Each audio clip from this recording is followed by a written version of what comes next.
Assalamu alaikum. Once again, we will discuss important topic of hematology, that is blood coagulation. What does blood coagulation mean? अगर आप देखोगे ये जो blood coagulation है, it is basically the process of conversion of liquid blood into gel-like structure in order to prevent the excess bleeding due to injury or any other accident. यानी we can see that ये जो blood coagulation है, it is the process of clot formation of blood. Clot formation of blood. The process of clot formation of blood in order to prevent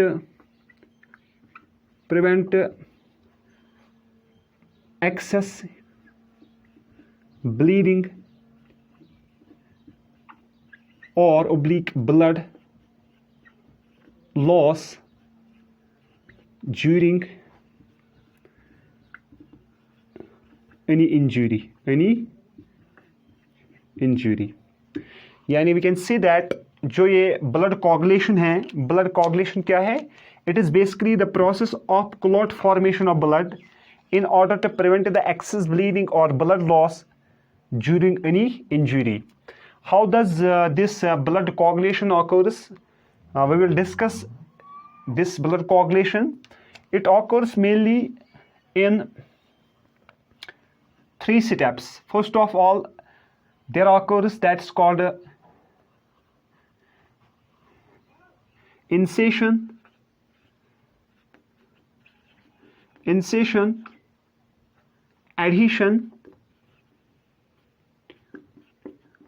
and aggregation.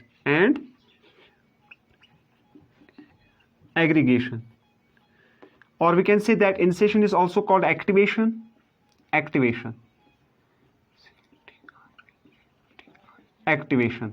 आपको याद रखना है AAA, यानी activation, addition and aggregation. Activation, addition also called insertion and aggregation, or we can say that this is also called elongation. In 3 steps में ये होता है ये ब्लड कोagulation. हाउ? जब कोई इंजरी आती है बॉडी में, तो ड्यूरिंग इंजरी वहां पे जो वेन डैमेज होती है या आर्टरी डैमेज होती है, उसकी वजह से जो ब्लड है वो बाहर निकलना शुरू करता है, क्योंकि हार्ट कंटिन्यूअसली ब्लड को पंप कर रहा है. तो उसकी वजह से जो इंजरी, जिस पोजीशन पे इंजरी आ जाएगी, उस पोजीशन पे वहां पे ब्लड फ्लो होना स्टार्ट हो जाएगा. फिर क्या होता है जब इंजरी होती है?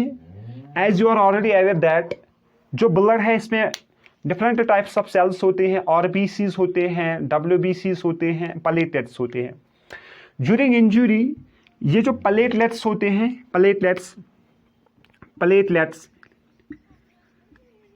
ये प्लेटलेट्स क्या करते हैं? इनको हम बोलते हैं thrombocytes. These are also called thrombocytes. इन प्लेटलेट्स को हम थ्रोम्बोसाइट्स भी बोलते हैं. ये ब्रेक डाउन हो जाते हैं जब कोई इंजरी आती है, and they will release a pigment that's called plasma thromboplastin. ये एक पिगमेंट सेक्रेट करता है. The break down of platelets break down हो जाते हैं. इस पोजीशन पे, जिस पोजीशन पे इंजरी आती है, उस पोजीशन पे कुछ आरबीसीज भी डैमेज हो जाते हैं. दैट्स कॉल्ड हीमोलिसिस का मतलब होता है ब्रेक डाउन ऑफ आरबीसीज. उस पोजीशन पे आरबीसीज भी कुछ ब्रेक डाउन हो जाते हैं, लेकिन मेनली जो ये प्लेटलेट्स होते हैं ये डैमेज होते हैं और ये सेक्रेट करते हैं. इसको हम बोलते हैं टिश्यू थ्रोम्बोप्लास्टिन. ये बेसिकली एक टिश्यू फैक्टर होता है, इसको हम बोलते हैं टिश्यू थ्रोम्बोप्लास्टिन. प्लास्टिन। ये टिश्यू थ्रोम्बोप्लास्टिन इन प्लेटलेट्स की ब्रेकडाउन की वजह से निकलता है एक pigment that's called tissue thromboplastin और प्लाज्मा थ्रोम्बोप्लास्टिन।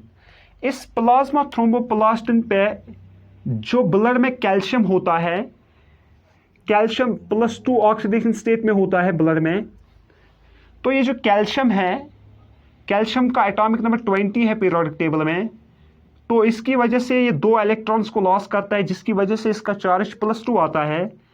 और जब हम देखते हैं ये कैल्शियम +2 में ज़्यादा स्टेबल होगा, क्योंकि वजह ये है, ये जो कैल्शियम है, कैल्शियम जब 2 इलेक्ट्रॉन्स को लॉस करेगा तो उसकी वजह से इसको एर्गॉन की इलेक्ट्रॉनिक कन्फिग्रेशन मिलेगी, जिसकी वजह से ये ज़्यादा स्टेबल बनेगा, क्योंकि एर्गॉन एक नोबल गैस है, तो ये ज़्यादा स्टेबल किस में है, +2 में। इस प्लाज्मा थ्रोम्बोप्लास्टिन पे फिर कैल्शियम एक्ट करेगा, जो बॉडी का सर्कुलेटिंग कैल्शियम होता है, तो ये कन्वर्ट करेगा इसको थ्रोम्बोप्लास्टिन में। किस में? थ्रोम्बोप्लास्टिन। यानी ये जो प्लाज्मा थ्रोम्बोप्लास्टिन है, ये कन्वर्ट हो जाएगा थ्रोम्बोप्लास्टिन में due to the action of calcium, due to the action of calcium. उसके बाद क्या हो जाएगा, इस थ्रोम्बोप्लास्टिन को, ये एक प्रोटीन है ग्लाइकोप्रोटीन, इस थ्रोम्बोप्लास्टिन को यहाँ पे एक एंजाइम एक्ट करेगा दैट्स कॉल्ड थ्रोम्बोकाइनेस। थ्रोम्बोकाइनेस, ये थ्रोम्बोकाइनेस एंजाइम क्या करेगा, ये इस थ्रोम्बोप्लास्टिन को, ये इसको कन्वर्ट करेगा थ्रोम्बिन में, थ्रोम्बिन में। यानी जो थ्रोम्बोकाइनेस है, ये थ्रोम्बोकाइनेस एंजाइम क्या करेगा, ये जो थ्रोम्बोप्लास्टिन फॉर्म हुआ due to the addition of calcium to the tissue thromboplastin, ये कन्वर्ट करेगा, ये जो थ्रोम्बोप्लास्टिन है ये कन्वर्ट हो जाएगा किस में, थ्रोम्बिन में। इसको हम बोल सकते हैं प्रोथ्रोम्बोप्लास्टिन भी, प्रोथ्रोम्बोप्लास्टिन, प्रोथ्रोम्बोप्लास्टिन। और इसको हम बोल सकते हैं थ्रोम्बोप्लास्टोजिन भी बोल सकते हैं इसको, थ्रोम्बोप्लास्टोजिन को भी बोल सकते हैं। तो ये कन्वर्ट करेगा किसको, ये जो थ्रोम्बोकाइनेस है, थ्रोम्बोकाइनेस एक एंजाइम है, एंजाइम्स आर आल्सो प्रोटीन, तो ये जो थ्रोम्बोप्लास्टिन है ये कन्वर्ट हो जाएगा किस में, ये कन्वर्ट हो जाएगा थ्रोम्बिन में। और ये जो थ्रोम्बिन है, थ्रोम्बिन क्या करेगा, ये करेगा एक्ट फाइब्रिनोजिन पे,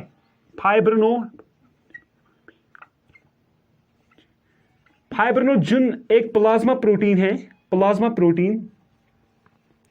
प्लाज्मा प्रोटीन है फाइब्रिनोजिन, जो हमने पिछले लेक्चर में पढ़ा है। जो ये फाइब्रिनोजिन है ये एक प्लाज्मा प्रोटीन है, इसकी कंसंट्रेशन प्लाज्मा में होती है 0.3%। तो ये थ्रोम्बिन इस पे एक्ट करेगा, कौन, ये थ्रोम्बिन जो है ये एक्ट करेगा किस पे, फाइब्रिनोजिन पे। ये जो फाइब्रिनोजिन है ये कन्वर्ट हो जाएगा किस में, फाइब्रिन में, फाइब्रिन। और यहां पे इंपॉर्टेंट पॉइंट ये है, ये जो थ्रोम्बोप्लास्टिन है ये सॉल्युबल होता है, सॉल्युबल। और यहां पे जो ये फाइब्रिनोजिन है ये भी सॉल्युबल होता है, सॉल्युबल। लेकिन यहां पे जो ये फाइब्रिनोजिन है ये क्या है, इनसॉल्युबल। यही फाइब्रिनोजिन प्रोटीन फिर मैश लाइक स्ट्रक्चर बनाएगा, कहां पे, at the site of injury, लेकिन जो पहले जब ये ब्रेक डाउन हो जाएंगे, कौन, प्लेटलेट्स जब ब्रेक डाउन हो जाएंगे तो वहां पे पहले फॉर्म होगा जिसको हम बोलते हैं प्लेटलेट प्लग। पहले क्या फॉर्म होगा, प्लेटलेट प्लग। ये फॉर्म करेंगे प्लेटलेट प्लग। फिर यही प्लेटलेट प्लग कन्वर्ट हो जाएगा किसमें, फाइब्रिन प्लग में। यहां पे पहले फाइब्रिन प्लग फॉर्म होगा, फाइब्रिन प्लग। इसी फाइब्रिन प्लग की वजह से क्या हो जाएगा, at the site of injury, वहां पे फाइब्रिन की वजह से मैश लाइक स्ट्रक्चर बन जाएगा, mesh like structure, mesh like structure, mesh like structure जब बन जाएगा तो ये जो इंजरी है ये कवर्ड हो जाएगी। ये क्या हो जाएगी? कवर्ड। यानी ये जो ब्लड कोगुलेशन है ये वो मेथड है, ये वो प्रोसेस होती है हमारी बॉडी में जिसकी वजह से जो ब्लड है, एक्सेस ब्लड जब इंजरी आती है उसको कंट्रोल करने के लिए, उस ब्लीडिंग को कंट्रोल करने के लिए हम क्या, हमारी बॉडी में एक मैकेनिज्म होता है that's called blood coagulation. Blood coagulation, coagulation का मतलब होता है जब लिक्विड ब्लड कन्वर्ट हो जाएगा एक क्लॉट में, और जब लिक्विड ब्लड कन्वर्ट हो जाएगा in jail form, in jail form. तो इसमें ये सेटअप होगा, यानी पहले प्लेटलेट्स ब्रेक डाउन हो जाएंगे, फिर क्या हो जाएगा, ये फॉर्म करेगा प्लाज्मा थ्रोम्बोप्लास्टिन, ये एक क्या है, रिसेप्टर प्रोटीन। तो फिर क्या हो जाएगा, इस प्लाज्मा थ्रोम्बोप्लास्टिन पे एक्ट करेगा कैल्शियम, ये इसको कन्वर्ट करेगा किस में, थ्रोम्बिन में, थ्रोम्बोप्लास्टिन में। तो ये थ्रोम्बोप्लास्टिन कन्वर्ट होगा किस में, थ्रोम्बिन में, in presence of an enzyme that's called thrombokinase. ये थ्रोम्बोकाइनेस एंजाइम क्या करेगा, ये एक्ट करेगा फाइब्रिनोजिन पे। Fibrinogen is inactive form of fibrin, ये इनएक्टिव फॉर्म है फाइब्रिनोजिन। तो ये फाइब्रिनोजिन कन्वर्ट हो जाएगा फाइब्रिन में। फाइब्रिन क्या है, इनसॉल्युबल, तो ये फॉर्म करेगा मैश लाइक स्ट्रक्चर। तो कभी कभार वहां पे आता है what are the factors that influence this coagulation, what are the factors that influence this coagulation. हमारे पास होते हैं एज पर लिंडमार्क, यहां पे हमारे पास होते हैं 13 फैक्टर्स ब्लड कोगुलेशन की, वो आपको याद रखने हैं। There are 13 factors responsible for blood coagulation.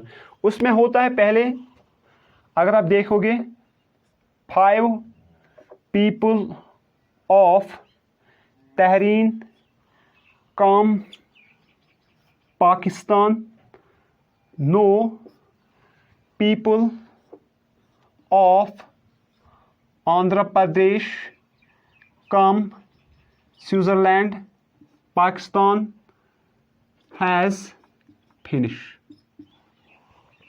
ये 13 फैक्टर्स से अगर आप देखोगे, ये एक अल्फाबेटिकल ऑर्डर है, इसी तरीके से आपको ये याद रहेगा। ये फैक्टर फर्स्ट है, ये जो फैक्टर फर्स्ट है इसका नाम है, अगर आप देखोगे, F denotes fibrinogen, fibrinogen, F denotes fibrinogen, P denotes prothrombin,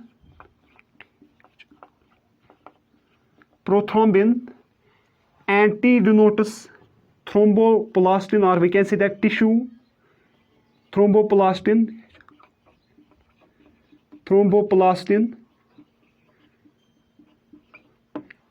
and C denotes calcium dipositive ions, ये भी एक क्लॉटिंग फैक्टर है। P denotes proaxillerin, and denotes no factor, and denotes no factor। और यहाँ पे ये जो है प्रोएक्सिलिन, ये है pro convertin,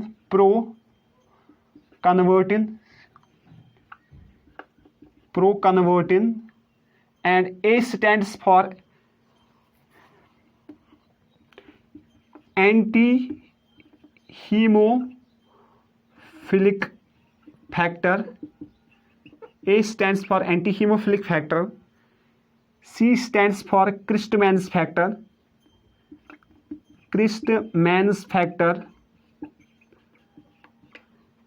S stands for Schwartz factor,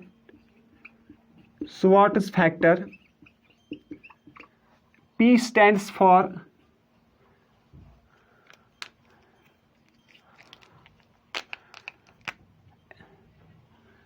pro-Schwartz factor, H stands for Hedgeman's factor,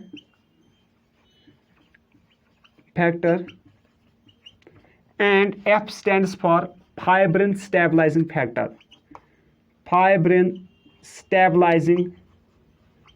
factor, ये हमारे पास 13 ब्लड क्लॉटिंग फैक्टर्स होते हैं। तो पहला होता है फाइब्रिनोजिन, दूसरा होता है प्रोथ्रोम्बिन, तीसरा होता है दैट्स कॉल्ड थ्रोम्बोप्लास्टिन, ये थर्ड फैक्टर होता है।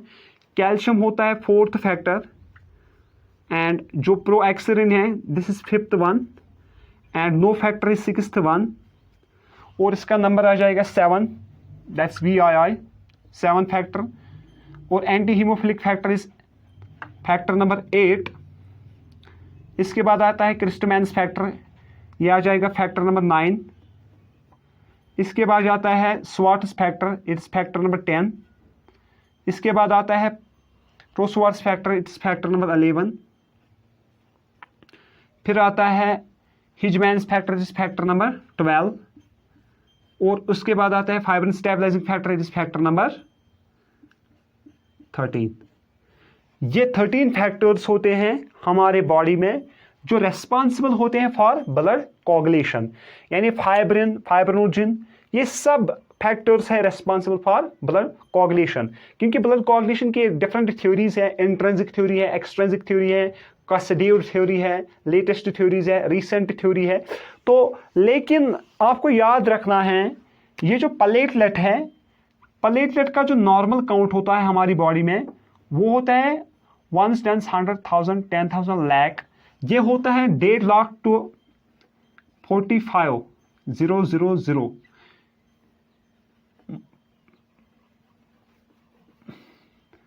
पर माइक्रोलीटर ऑफ ब्लड। इसका जो नॉर्मल काउंट होता है वो होता है 1.5 लाख से 45, यानी 4,50,000 तक इन सेल्स का काउंट होता है नॉर्मल काउंट। अगर ये कम हो जाएंगे, प्लेटलेट्स अगर कम हो जाएंगे, यानी अगर बिलो 150 आ जाएगा प्लेटलेट का काउंट, उसको हम बोलते हैं थ्रोम्बोसाइटोपिनिया। अगर ज्यादा आ जाएंगे दैट्स कॉल्ड थ्रोम्बोसाइटोसिस, यानी थ्रोम्बोसाइटोपिनिया। थ्रोम्बोसाइटोपिनिया जब प्लेटलेट का काउंट डिक्रीज हो जाएगा बिलो दिस वैल्यू, अगर इंक्रीज हो जाएगा above this value, that's called thrombocytosis. That's called thrombocytosis. और जो नॉर्मल ब्लीडिंग टाइम होता है, यहाँ पे नॉर्मल ब्लीडिंग टाइम होता है mainly 3 to 8 minutes, 3 to 8 minutes. ये हम करते हैं एक मेथड से, that's called capillary tube method. इसके अलग अलग मेथड्स हैं, वो हम डिस्कस करेंगे अलग टॉपिक में। तो these are the blood coagulation factors. ये आपको याद रखना है, फाइब्रिनोजिन, प्रोथ्रोम्बिन, इनकी अलग अलग फंक्शन है। फिर कैल्शियम कीलिएशन करता है, प्रोएक्सिलिन का अपना काम होता है, एंटी हीमोफिलिक फैक्टर्स का अपना काम होता है। तो it will be detail discussed in next lecture. So thanks for joining.